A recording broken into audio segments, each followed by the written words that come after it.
Welcome to the world of Rex. It is Marvel Rex here. I am so delighted to be with each and every one of you as we dive into the weekly energies for the week of June 2nd to June 8th of 2025.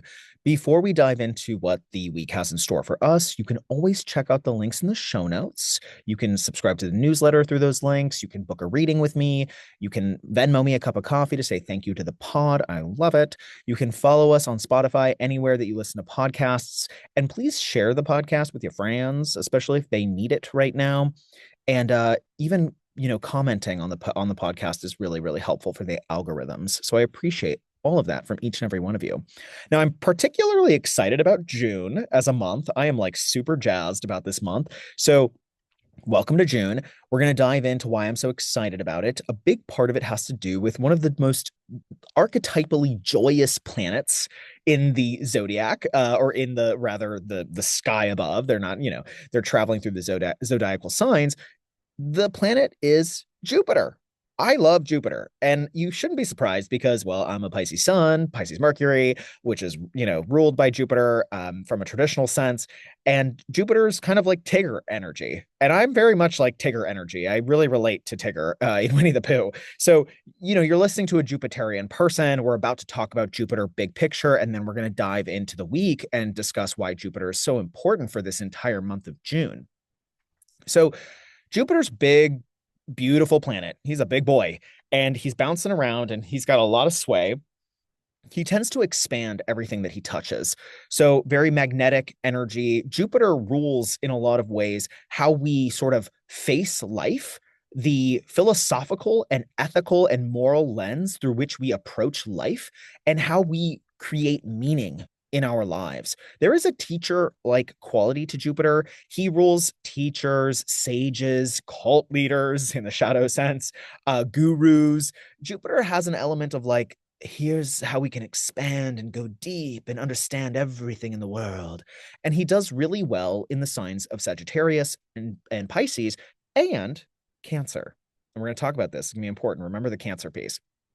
So, right now, this week, June 2nd to June 8th, we are preparing for Jupiter to enter a new sign. Jupiter has been in Gemini since May 25th of 2024 to June 9th of 2025. So it's about to move into Cancer. All right, there's the Cancer piece. Let's talk about Jupiter and Gemini. This has been going on since May of last year. And Jupiter and Gemini makes all the Gemini things bigger. A classic Gemini that I don't want to bring up on the podcast, but the current president of the United States is a Gemini. So Jupiter makes the Gemini themes bigger, quite literally can make Geminis just bigger physically, but also, in their aura, in their pervasiveness.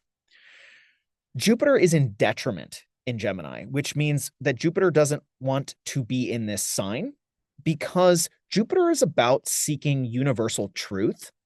And Gemini, as we may know from watching the president of the United States right now, Gemini can speak out of both sides of its mouth. It can say one thing, it will contradict itself 2 seconds later. This is not to say that Geminis who are listening to the podcast are untruthful people. No. Gemini, similar to Libra, there's a lot of weighing. There's a lot of like, this could be true, but that could also be true. Or I am experiencing 6 things at once, like on a logical level. These are air signs. It's all about logic. It's all about, well, and logic doesn't engender happiness. And Jupiter, by the way, think about Tigger from Winnie the Pooh.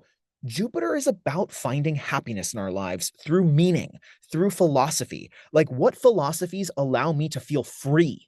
And freedom, and again, we could go down a philosophical wormhole here, but freedom, I think, in a lot of ways should have something to do with happiness and satisfaction. Gemini can get by itself, archetypally, Gemini can get caught in the weeds around, well, what about that? And what about this? What about that? And this is true, but that's not true. This is true. Oh, I just said that was true, but now I'm saying this is true. Gemini just gets in the weeds when it comes to logic. And logic doesn't necessarily engender anything. It can just be like, well, and logic can be a trap, truly. If you ever have an emotional relationship with somebody who's trying to logically approach every single conflict in a relationship, it doesn't work because of emotions, because of feeling, because of the larger fabric of our lives. Not everything is logical. So Jupiter's been in this sign since May of last year, and there's been a huge emphasis on scattered energy, ADHD, multiplicity, mental expansion, but in many different directions at once. So lots of spinning plates, but not necessarily, we're not, we're, a lot of plates are crashing because there's no way to spin that many plates at once. It's also like, here's an example. Jupiter in Gemini is someone who's like, they're like, oh, I feel inspired, but now I'm taking 6 different courses on 6 different topics and I'm overwhelmed. That's why Jupiter's in detriment. Jupiter in Sagittarius, the opposite sign to Gemini, where Jupiter is exalted at home, domicile, not exalted, in domicile, Jupiter is like, oh, I'm really passionate about this subject, and I'm taking 2 different courses that impact this exact subject, and it's helping me reach another step in my career. It's very directional. Whereas Jupiter in Gemini is not directional. It is moving everywhere all at once. It's very much approaching life from an element of logic, which again does not engender happiness, nor does it really engender holism, a feeling of integration. So Jupiter in Gemini has nothing to do with integration. Jupiter in Gemini is like a storyteller, but really can be very contradictory. It's a student, but it's a student that's like a little overwhelmed. And there's a trickster quality. Gemini in general has a trickster quality to it. With Jupiter there, the trickster elements get so deeply expanded upon. Like it just can feel very tricky. It's uncomfortable, particularly for the Jupiter ruled signs, which is Sagittarius and Pisces. So if you're a Pisces rising sun moon, a Sagittarius rising sun moon, this is not an easy transit for you. It's a feeling of like, I don't quite know because there's too much information. Here's another classic one for all of us, regardless of what sign you are. Jupiter and Gemini is an influx of information, too much social media, too much technology, too much news.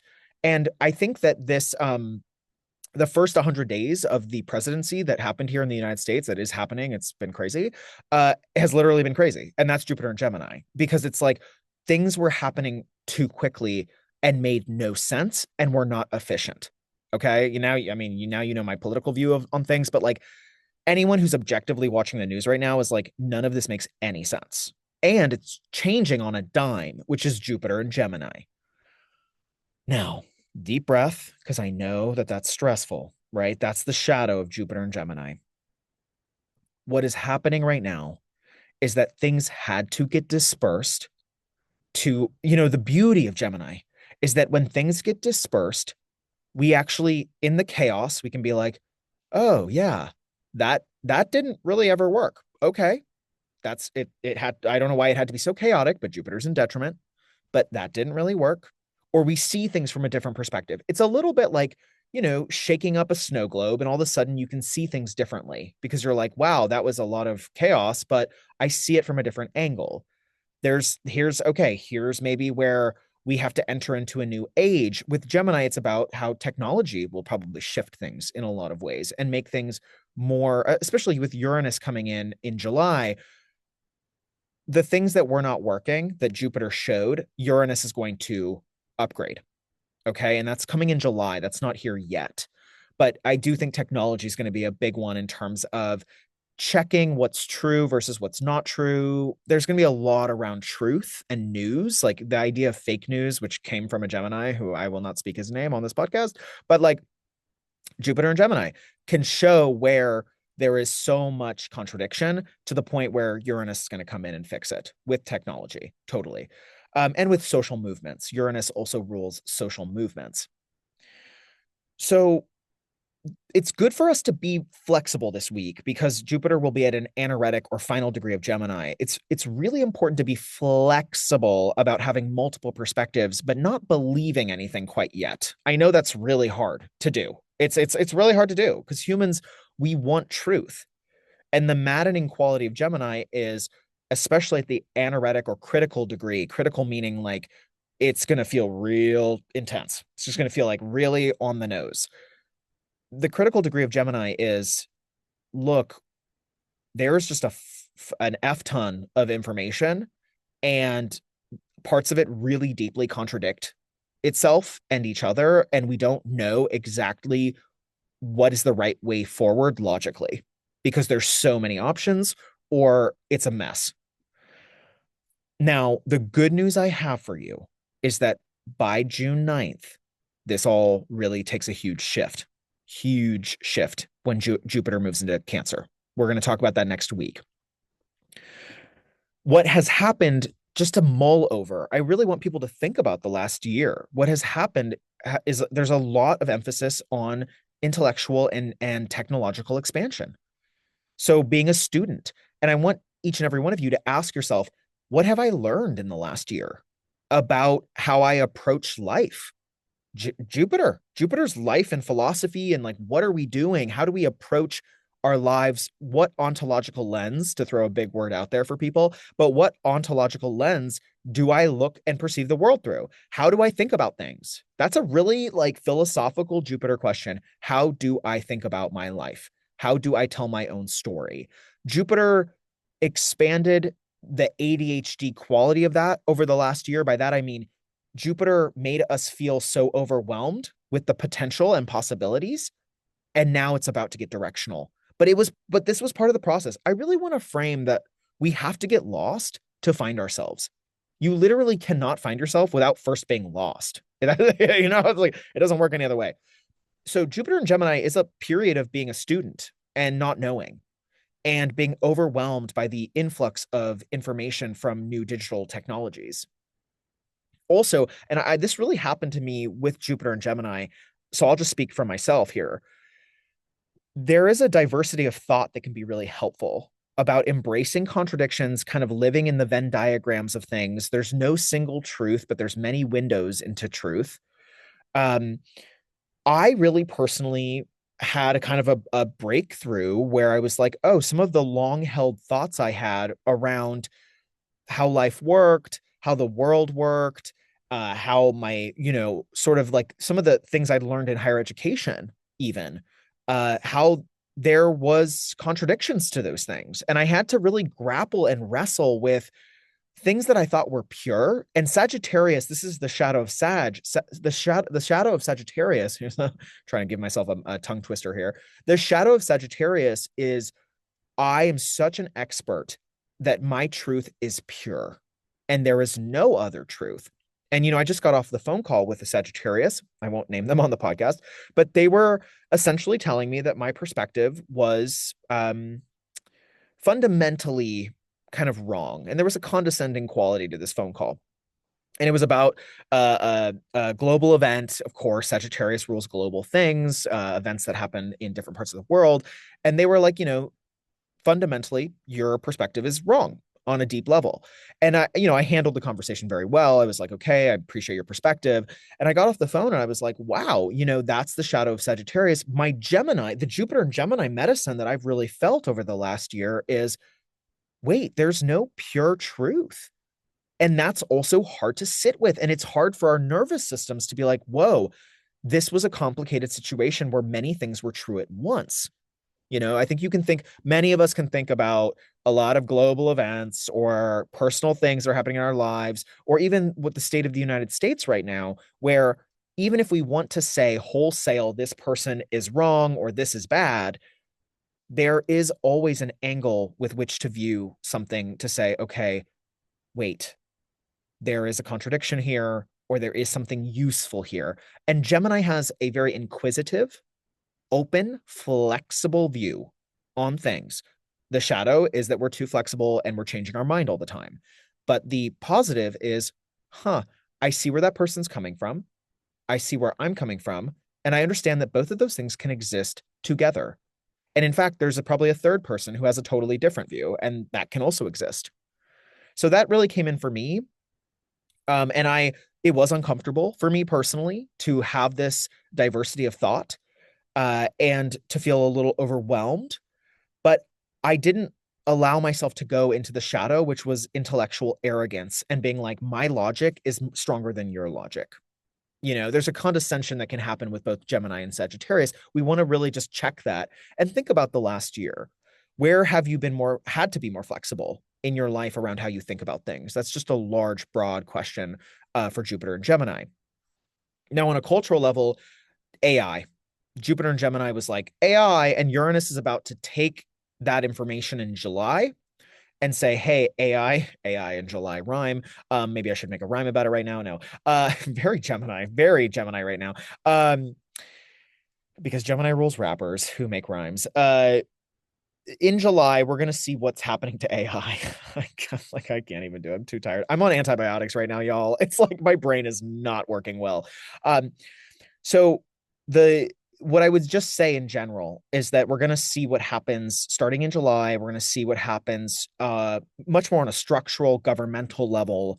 Uranus is going to bring in all of the excitement around AI. It's going to become way more entrenched in our social fabric and how humans move through the world. And I do think it's going to be very fucking intense. Oops, swear it on the pod. I think it's going to be really intense. Like, I think there's going to be elements where it feels very futuristic, very 1984 in some ways. We're going to be using AI and technologies in ways that really shape the fabric and reshape the fabric of how humans communicate with each other and how even neighborhoods and local systems work, etc. I think the fabric of our day to day is really going to be changing with Uranus entering Gemini.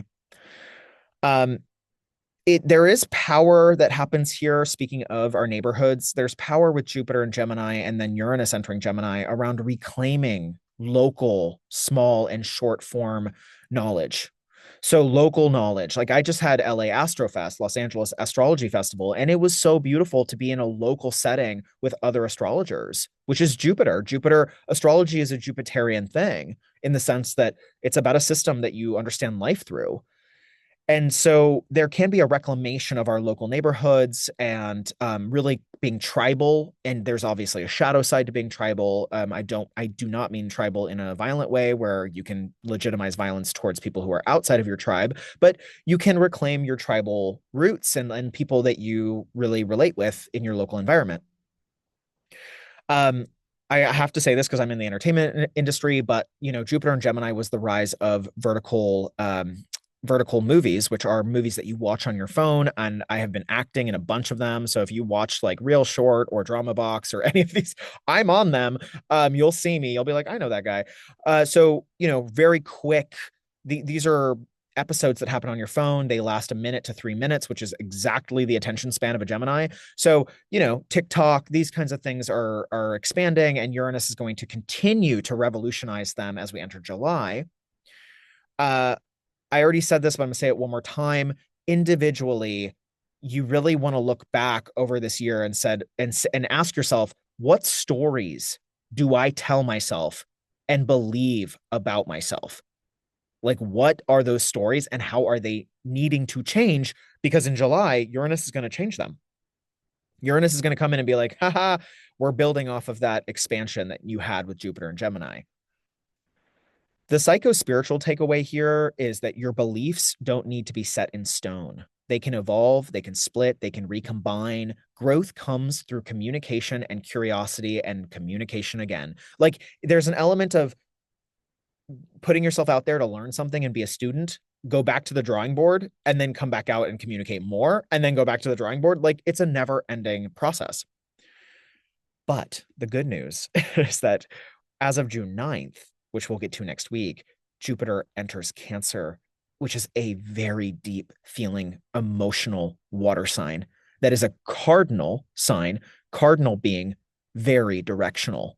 So it's not diffuse. The energy goes from being scattered and logical, overly non-committal, to very committed. Cancer is one of the most traditional signs in the zodiac. There is an element of like, okay, I'm your mother. I'm like, I will protect you. I am here. So Jupiter will enter Cancer June 9th and will be there till June 30th. I'm going to talk more about this next week. The transition into them, though, is from air to water, from the mind to the heart, from storytelling to soul holding. So there's like a lot of chatter with Gemini and like laughter. You can think of children playing on a playground. When Jupiter enters Cancer, it's like, oh, you nestle in to a very warm womb or a bosom. You know what I mean? Like, you're just like leaning into your mother. whether it's Mother Earth, whether it's your literal mother, whether it's somebody who feels nourishing to you, whether it is yourself and your own body where you're feeling internally nourished. That is the transition that we're going through this week. You're invited to go inward very much so when it enters a water sign, and especially near the end of the week, asking yourself, what truly feels like home within me? Where do I get to come home to myself? Or have I been too busy, Gemini? Have I been too busy like trying 16 different things and I don't have a home internally? By that, I just mean like a place where I get to rest on a soul level, on a heart level, on a love level. It's just like, do I love myself? This is going to be huge for the Cancer risings because this is going to be Jupiter in your first house, and for the Cancer suns and Cancer moons. This is a really big moment for you. And I'm so excited. I'm actually personally so excited for the Cancer risings. And so we'll talk about that next week. That's a very Gemini tease of me to be like, ha ha ha ha, these are all these things. Bye bye. Next week. So next week we'll talk about Jupiter and Cancer because it's going to be very present starting on Monday of next week. Let's dive in to the week, the day by day here. So Monday, June 2nd, we have a quarter moon in Virgo. We start the moon day Monday out with the moon in Virgo, practical action, refining our space, assessing our internal programs, our external programs, like what is my day to day? How am I structuring my routine? There's a lot. This is the first quarter moon, so we're going to be taking action. The first quarter moon is the first it's when the moon reaches a quarter in light from the new moon. So there's an action oriented quality. It's like it's like if the new moon is the beginning of the race, the quarter moon is the turn around the curve where it's like, are we going to speed up? Are we going to slow down? Like, who's going to win? So you need to make a choice.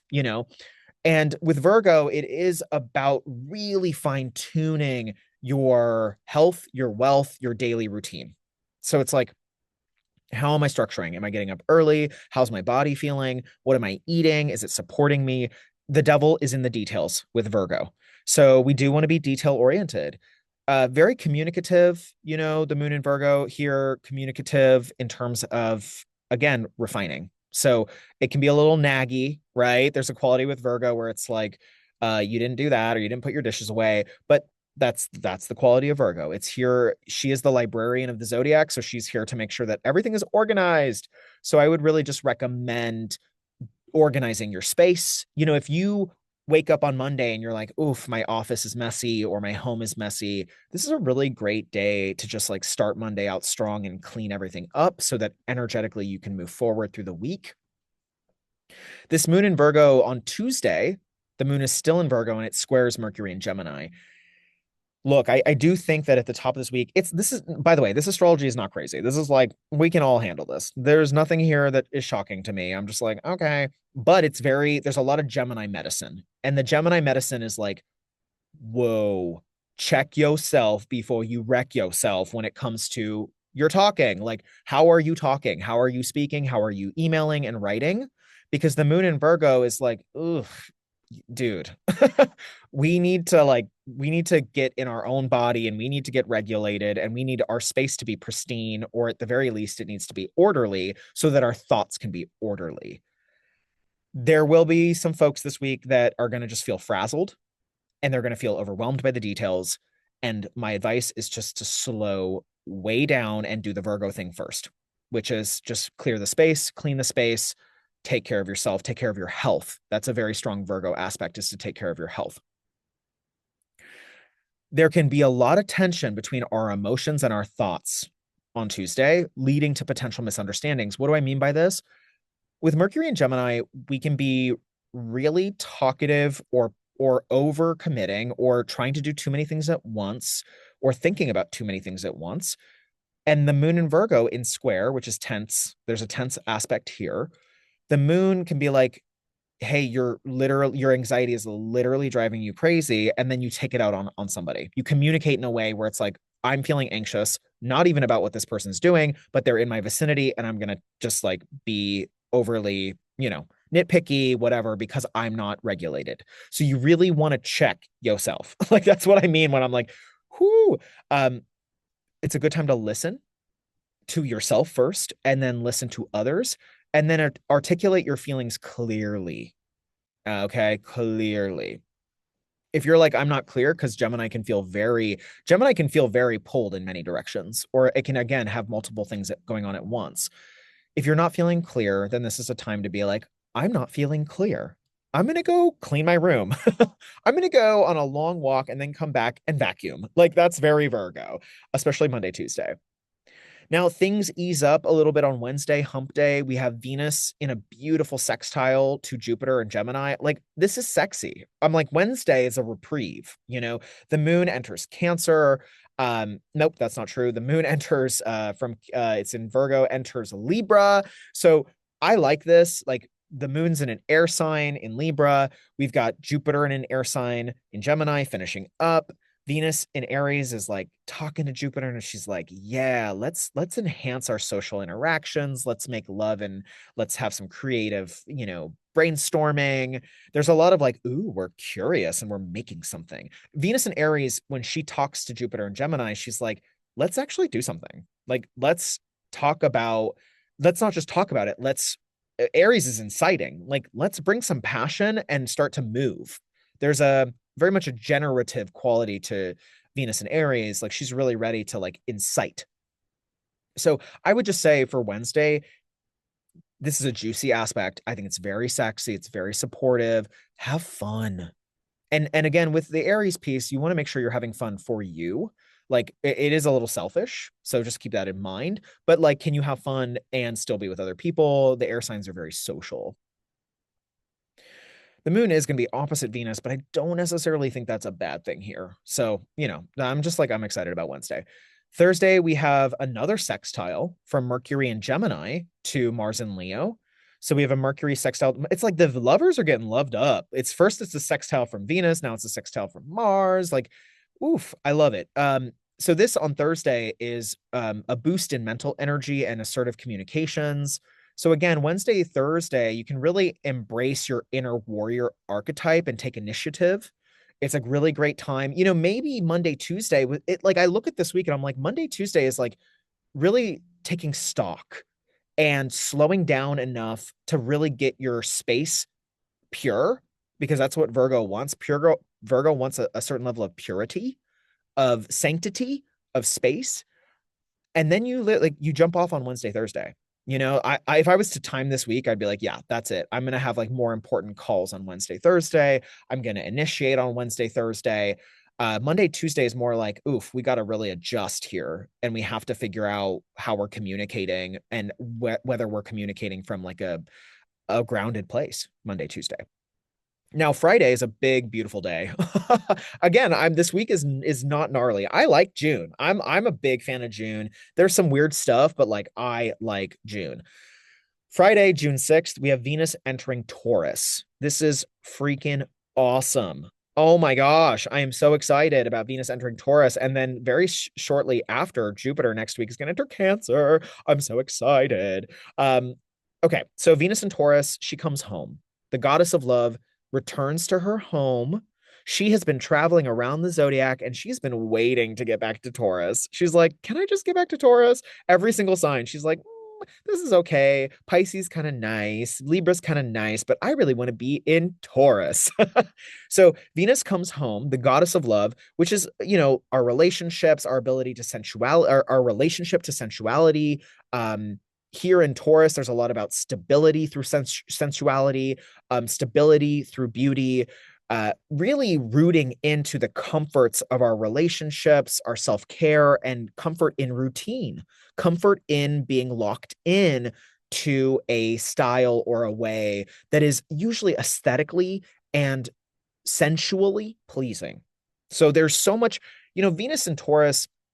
I'm trying to think of like some good examples. I think of Florence Pugh, the actress. She's a Capricorn, but she really gives me Venus and Taurus. Like she's beautiful, but she's super grounded. If you think about, that's the archetype, is like women that who are like just radiate, but from a very grounded, rooted, even more internal space. My partner's very Venus and Taurus actually as a person. Just like glowing, but not show off. Like Venus and Taurus is not a show off. She's attracting and magnetizing things to her through her own sense of sensuality, beauty, and steadiness, very steady energy here.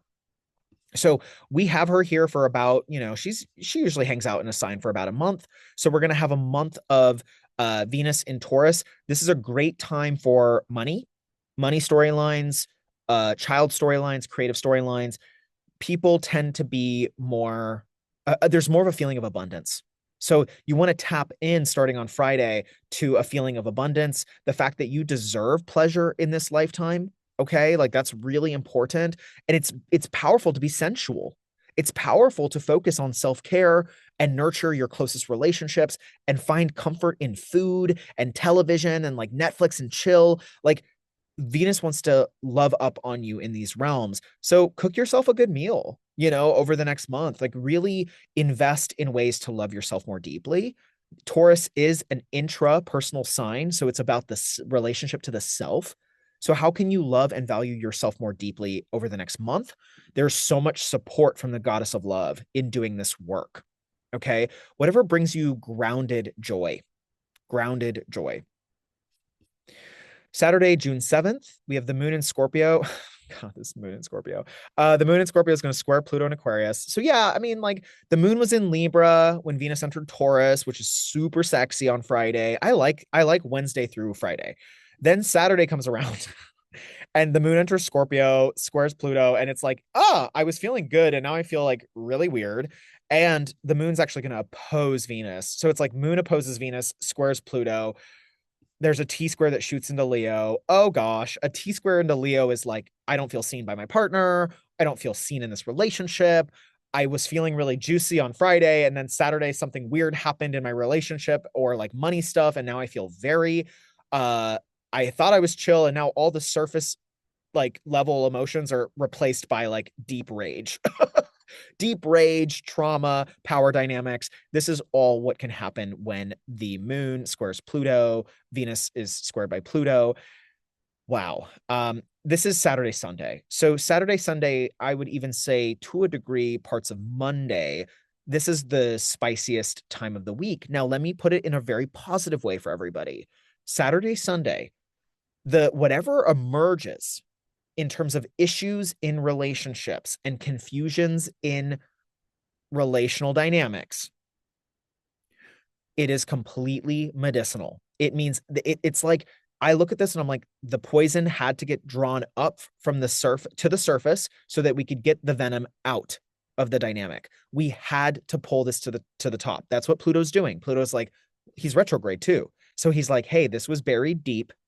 You may not have known about it. It may be surprising or whatever. You were not like, this looks a little bit like a shock to me. Pluto's doing this to be like, hey, this is actually going to engender more freedom for you and the other party. So even though it's challenging, you want to actually lean in to the emotional intensity during the weekend and seek clarity before making big decisions. That's the key thing, is like, you do not want to make huge decisions Saturday, Sunday. Did you hear me? I hope so. People are going to want to throw the baby out with the bathwater on this one because it's spicy. This is like next level heat. I don't like spicy food, so I'm just like, "Ugh." Yeah, even if you like spicy food, this is like, doesn't taste good going down with Scorpio. So it's going to prompt deep introspection, deep transformation. Scorpio and Pluto, both very similar archetypes, are, all about alchemy and really transformation in terms of personal ideology and societal structures with Aquarius. So the way that we think about things will change over the weekend because of a relational thing. And it's okay. It's right on time. There's really good energy. Like the Venus in Taurus is very supportive. And I would say Jupiter entering Cancer next week is very supportive. So lean into that. Lean into the fact that, yes, there's tension over the weekend. There's actually a lot of celestial energy above that wants to help heal. Both Taurus and Cancer want to heal. So there is healing available. We may not really feel the full juice of it until next week, but I think that this is actually overall a very powerful week for healing and for seeing things from a different light, especially since we are still in Gemini season, which is about being curious about new things. Okay. So on that note, good luck this week. I am here for each and every one of you. If you want to get a reading with me, check out the links in the show notes. Send this podcast to somebody who needs it this week, who's maybe feeling a little bit all over the place. It is not always going to feel like this. We're about to get a huge shift once we enter Cancer season. And even next week is going to feel like a big shift. Thank you for supporting the world of Rex. It means the world to me. And I will talk to you next week, as always, on, you know what? I'm going to say it again, the world